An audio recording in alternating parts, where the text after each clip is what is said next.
Bueno, y en relación a todo esto que mencionábamos recién, ¿no? Sobre las modificaciones que propuso el oficialismo y cómo va quedando la situación en particular de algunos sectores, nos vamos a meter en la situación de los contratos de alquiler, ¿no? Con la derogación justamente de la ley de alquileres enmarcada en el decreto de necesidad y urgencia, y una situación, bueno, que venía siendo incluso bastante complicada, ¿no? Por obviamente los aumentos en los valores, por incluso la escasez de la oferta en relación a las propiedades que estaban dispuestas a alquilar. Vamos a hablar con Jonathan Valdivieso, él es abogado ambientalista, urbanista y en derechos humanos, y nos trae justamente el desarrollo de este tema. Jonathan, ¿cómo estás? Buen día.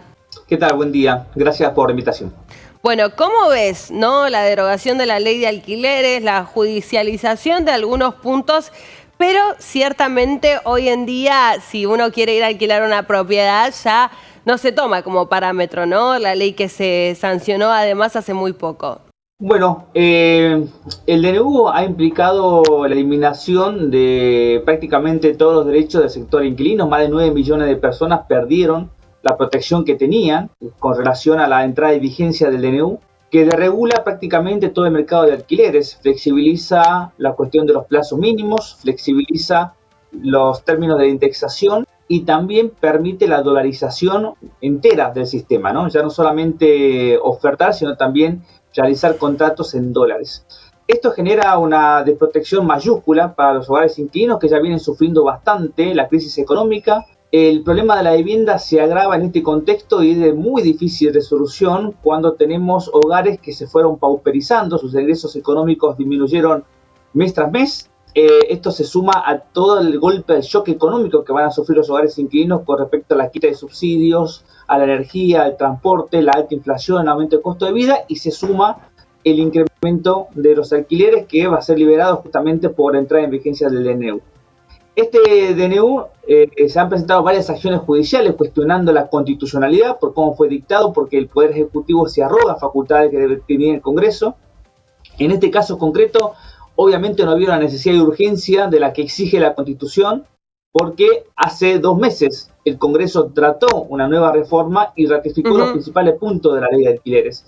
Y aquí los paradigmas que se confrontan son, por una parte, el presidente Milei y su gobierno, que consideran que la cuestión de los alquileres es una relación entre privados. Al ser una relación entre privados no debe intervenir el Estado y que debe ser regulado completamente por las leyes de mercado, que obviamente las leyes de mercado son las reglas que impone el sector económico que tiene más poder, ¿no? Ya sean las inmobiliarias o los propietarios.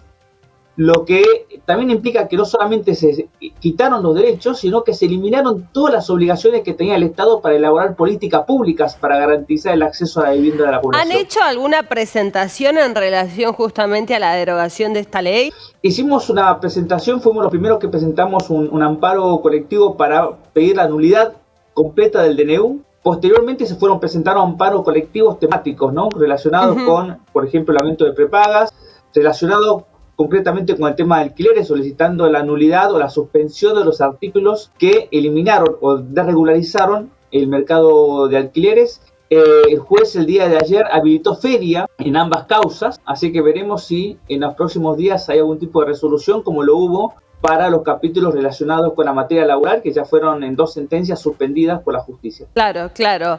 Está claro que la situación tal vez sea distinta, ¿no? Con respecto a la ley de alquileres, incluso porque vienen manifestándose en contra desde los 2 sectores, ¿no? Pareciera ser que la ley anterior, con los niveles de inflación, ¿no? Que tenía justamente como parámetro para la regulación de los precios, no terminó beneficiando a ninguno de los 2 sectores, ¿no? El problema de fondo, Jonathan, termina siendo la situación económica, ¿no? Porque hablamos de sectores que realmente no pueden pagar esos alquileres y no cuentan tampoco con la posibilidad de un crédito, ¿no? Con estas altas tasas de interés o de una vivienda familiar donde, bueno, poder, digamos, vivir básicamente.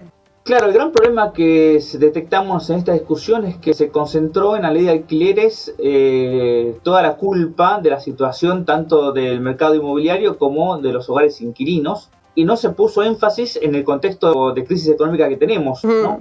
como le repetimos, en este contexto hay más que nada un problema de ingresos económicos de las familias, que obviamente no pueden costear las expectativas en dólares que tienen los propietarios y propietarias. Eso sumado a la alta inflación que este mes podría llegar al 30%. En ese contexto resulta imposible solucionar el acceso a la vivienda y cumplir las expectativas en dólares que tienen los propietarios si no interviene el Estado. Claro. Si el Estado se retira, abandona esta relación, lo que van a sufrir más son justamente la parte más débil, que son los hogares inquilinos. Recordemos que los inquilinos dentro del marco jurídico, por una parte, son sujetos del derecho a la vivienda. Por lo tanto, el Estado es el último garante de que la población pueda acceder a la vivienda y no termine en situación de calle o viviendo en condiciones no dignas. Y en segundo lugar, tienen la protección de ser usuarios y consumidores. Y la Constitución establece que se tiene que proteger el interés económico en estas relaciones de consumo. Y al desregular el sistema y dejar a las partes, principalmente a los inquilinos, en un estado de necesidad de poder firmar contratos leoninos o con cláusulas abusivas para poder acceder a una vivienda, es justamente una desprotección de su interés económico.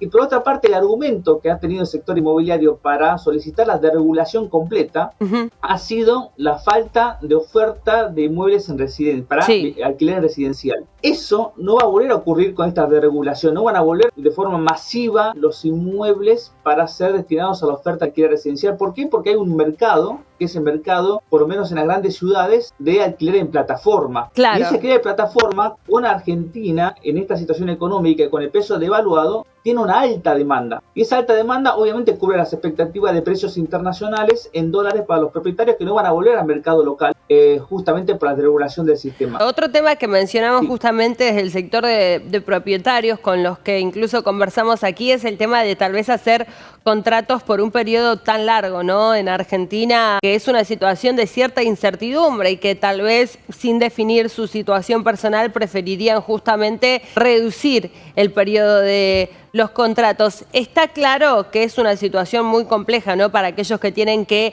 alquilar. Jonathan, ¿cómo están en este momento, ¿no? Cuando ese DNU está vigente, por lo menos hasta que las cámaras lo rechacen, la comisión bicameral lo rechace, pero también teniendo en cuenta de que estos procesos, ¿no? Como vos decías, podrían llegar a avanzar, como no, digo, en el medio, ¿cuál es la garantía que tienen en el caso de que tengan que firmar un contrato de alquiler o tengan que incluso renovar, ¿no? Tal vez del lugar donde están viviendo actualmente, donde alquilan. Bueno, actualmente hay una gran incertidumbre por ambas partes. Por una parte, los hogares inquilinos que no tienen ningún tipo de parámetros para considerar que sería irrazonable o no en un contexto de absoluta desregulación. Antes, por lo menos, las leyes establecían un parámetro, ¿no? De cierta distribución de cargas y compensaciones que hacían que uno dijera, bueno, tales valores, tales plazos, tales exigencias eran razonables o no. Ahora se rompieron todos los parámetros, ¿no? Porque uno se puede hacer alquileres de unos meses hasta alquileres de 2 o 3 años, dependiendo de la discrecionalidad de los propietarios. Lo mismo con los índices de incremento de los precios. Pueden ser mensuales, trimestrales, cuatrimestrales, es decir, no hay una referencia para ver si la negociación es correcta o no, de acuerdo a lo que va sucediendo en el mercado. Claro. Se ha perdido esa referencia al eliminarse o desregularizarse el mercado de alquileres.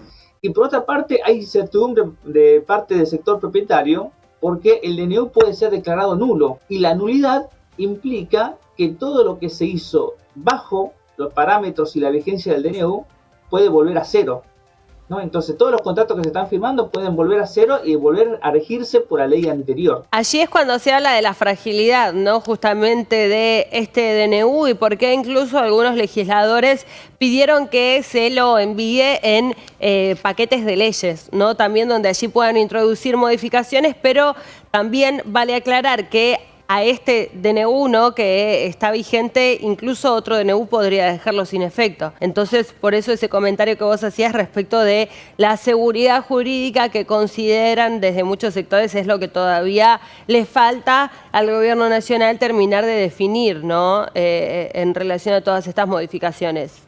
Y eso es porque los DNU no fueron pensados para derogar leyes de forma permanente, sino para hacer intervenciones, brindar soluciones legislativas puntuales y coyunturales en circunstancias excepcionales. Entonces, al producirse en este caso de derogación de muchísimas leyes de forma permanente, genera esta incertidumbre para ver qué pasa si el Congreso acepta o rechaza o si el Congreso decide declarar la nulidad del DNU, que también lo puede hacer.